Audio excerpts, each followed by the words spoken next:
Rated T for teen. This fall, there is only one way to get incredible as THQ brings the Disney Pixar theatrical blockbuster film, The Incredibles, to the PlayStation 2 computer entertainment system. Based on the adventures of a family of undercover superheroes who are forced into action to save the world, The Incredibles video game delivers non-stop excitement along with state-of-the-art graphics. And now, for the first time ever, we'll take you behind the scenes to meet the talented team responsible for creating the game. Welcome to the making of The Incredibles, the video game. First and foremost, The Incredibles is an action game.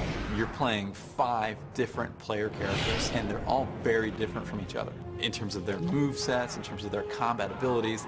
Mr. Incredible is the head of the household. He's a big, strong guy that can pick up objects and hurl them great distances and take out a large number of henchmen in a single blow.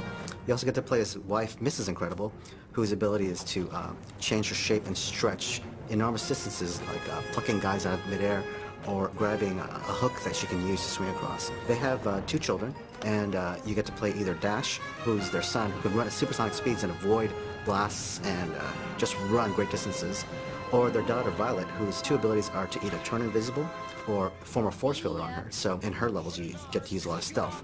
Well, the movie's about an hour and a half long. The game's about 15 hours long. So there's a lot of content that has been added to the game to make sure that it offers a competitive experience. So while we are not telling a different story in any way, shape, or form, there are places in the film where they might spend a little bit of time, and we're spending a lot of time. So for instance, maybe a 30-second scene in the film might be a 13-minute level in the game. So we've been able to take environments, scenes, pieces of cities or jungle environments, and we've been able to flow them out into this full, huge 3D world that is alluded to in the film, but you don't actually get to see all of it. So in the game, you kind of get to see all the behind-the-scenes stuff that might have been on Nomanisand Island or in Municeburg or other locations in the film. Pixar's been very involved in the process of making sure that we stay true to the spirit of the movie, making sure that we stay close to the storyline. While we're expanding in the game to provide the player, a larger experience, it still very closely follows the storyline of the movie and the same timeline. They've also been providing us concept art and approving our models and our environments as we've been developing them to make sure that we have the same vision for the game as they had for the movie.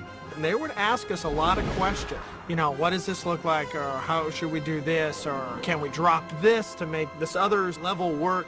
It's like, yeah, so there's a great back and forth. So I would say there was a lot of input both ways. The process of having the movie being made at the same time as the video game, I think it's challenging in a few ways. That sometimes, the video game can get further along than where we are in the movie. So if we're looking for reference or looking for, how a character might be moving or what the environment might look like, it's a little tough.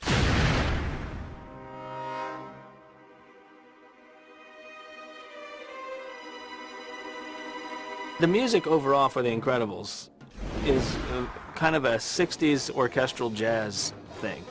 And the director really wanted that sound, that 60s sound. He wanted everything authentic, real instruments, no synths, nothing that wasn't there at the time. I enjoyed doing a lot of the retro sounds that we did. I enjoyed some of the sounds of the 60s and styles we were able to revisit, because it was a definite stylization that both we've been able to do with the game and the film. The orchestrators that I worked with on the film, they were able to help out and turn the film music into what is going to become the game music. And if you listen to them side by side, you say, well, yeah, that definitely came from The Incredibles. That feels like it's from the world of The Incredibles.